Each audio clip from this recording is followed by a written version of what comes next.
Praise the lord. ఈరోజు దేవుని వాగ్దానము, మంచి నేలను విత్తబడిన వారెవరనగా వాక్యము విని దానిని అంగీకరించి 30దంతలుగాను 60దంతలుగాను 100ంతలుగాను ఫలించువారని చెప్పెను.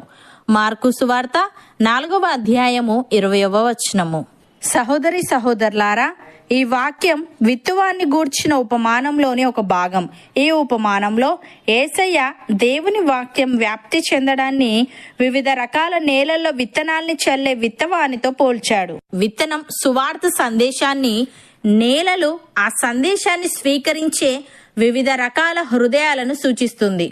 ఈ వచనంలో యేసయ్య 4వ రకం నేలపై ప్రత్యేకంగా దృష్టి సారించాడు. ఇది మంచి నేల. మొదటి 3 రకాల నేలలు వాక్యానికి స్పందించని నిస్సారమైన లేదా లోకాశలతో నిండి ఉన్న హృదయాలను సూచిస్తాయి. దీనికి విరుద్ధంగా మంచి నేల దేవుని వాక్యాన్ని స్వీకరించే మరియు వాక్యానికి లోబడే హృదయాన్ని సూచిస్తుంది. ఇది సమృద్ధిగా పంటను ఉత్పత్తి చేసే సారవంతమైన నేల. ఇది వాక్యం యొక్క పరివర్తన శక్తిని మరియు ఆధ్యాత్మిక ఫలాల ఉత్పత్తి ద్వారా నిజమైన విశ్వాసం యొక్క రుజువును నొక్కి చెబుతుంది. దేవుని వాక్యానికి మనం ఎలా ప్రతిస్పందించాలో మరియు అది మన జీవితాల్లో ఎలాంటి ప్రభావం చూపుతుందనే విషయంలో మన హృదయాల పరిస్థితి కీలక పాత్ర పోషిస్తుందని ఈ వచనం గుర్తు చేస్తుంది. ఇది మన స్వంత హృదయాలను పరీక్షించుకోవడానికి మరియు దేవునితో లోతైన మరింత ఫలవంతమైన సంబంధం కోసం ప్రయత్నించమని సవాలు చేస్తుంది. భక్తుడు ఈ విధంగా అంటున్నాడు, మీరు యేసును గూర్చి విని ఆయన యందలి సత్యము ఉన్నది ఉన్నట్టుగానే ఆయన యందు ఉపదేశింపబడిన వారైన ఎడల మీరు అలాగు క్రీస్తును నేర్చుకున్న వారు కారు. కావున మునపటి ప్రవర్తన విషయంలోనైతే మోసకరమైన దురాశ వలన చెడిపోవు మీ ప్రాచీన స్వభావమును వదులుకొని మీ చిత్త వృత్తి యందు నూతనపరచబడిన వారై నీతియు యథార్థమైన భక్తియు గలవారై దేవుని పోలికగా సృష్టింపబడిన నవీన స్వభావమును ధరించుకొనవలెను అని. ప్రియులారా, మనము దేవుని కొరకు ఫలమును ఫలించినట్లు మృతులలో నుండి లేపబడిన క్రీస్తు అను వేరొకరిని చేరుటకై మనమును ఆయన శరీరము ద్వారా ధర్మశాస్త్రము విషయమై మృతులైతిమి.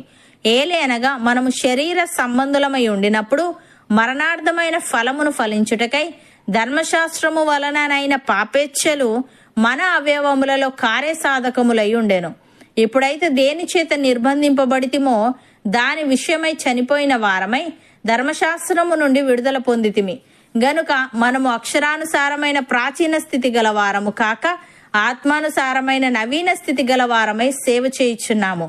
అపోస్తలుడైన పేతురు ఈ విధంగా అంటున్నాడు, దేవుని గూర్చినట్టియు మన ప్రభువైన యేసును గూర్చినట్టియునైనా అనుభవ జ్ఞానము వలన మీకు కృపయు సమాధానమును విస్తరించునుగాక. ఆ మహిమ గుణాతిశయములను బట్టి ఆయన మనకు అమూల్యములను అత్యధికములునైన వాగ్దానములను అనుగ్రహించి ఉన్నాడు. దురాశను అనుసరించుట వలన లోకమందున్న భ్రష్టత్వమును ఈ వాగ్దానముల మూలముగా మీరు తప్పించుకొని దేవ స్వభావమునందు పాలివారగునట్లు వాటిని అనుగ్రహించెను. ఆ హేతు చేతనే మీ మట్టుకు మీరు పూర్ణ జాగ్రత్త గలవారై మీ విశ్వాసమునందు సద్గుణమును, సద్గుణమునందు జ్ఞానమును, జ్ఞానమునందు ఆశ నిగ్రహమును, ఆశ నిగ్రహమునందు సహనమును, సహనమునందు భక్తిని, భక్తి యందు సహోదర ప్రేమను, సహోదర ప్రేమయందు దయను అమర్చుకొనుడి. ఇవి మీకు కలిగి విస్తరించిన ఎడల అవి మన ప్రభువైన యేసుక్రీస్తును గూర్చిన అనుభవ జ్ఞాన విషయములో మిమ్మును సోమరులైనను నిష్ఫలులైనను కాకుండా చేయును అని.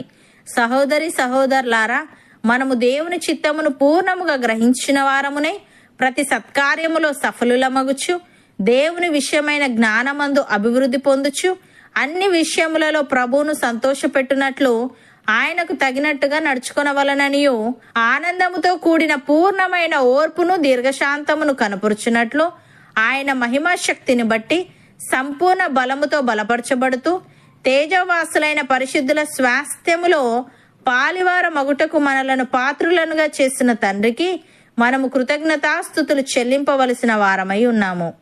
అవును అన్నవారు నాతో పాటు ప్రార్థనలో ఏకీభవించండి. పరిశుద్ధుడా, ప్రేమగల తండ్రి, మంచి నేలను విత్తబడిన వారెవరనగా వాక్యము విని దానిని అంగీకరించి 30దంతలుగాను 60దంతలుగాను 100ంతలుగాను ఫలించువారని మంచి నేల నీ వాక్యాన్ని స్వీకరించే మరియు వాక్యానికి లోబడే హృదయాన్ని సూచిస్తుందని, ఇది సమృద్ధిగా పంటను ఉత్పత్తి చేసే సారవంతమైన నేలని నీవు తెలియజేశావు. తండ్రి, నీకు స్తుతులు.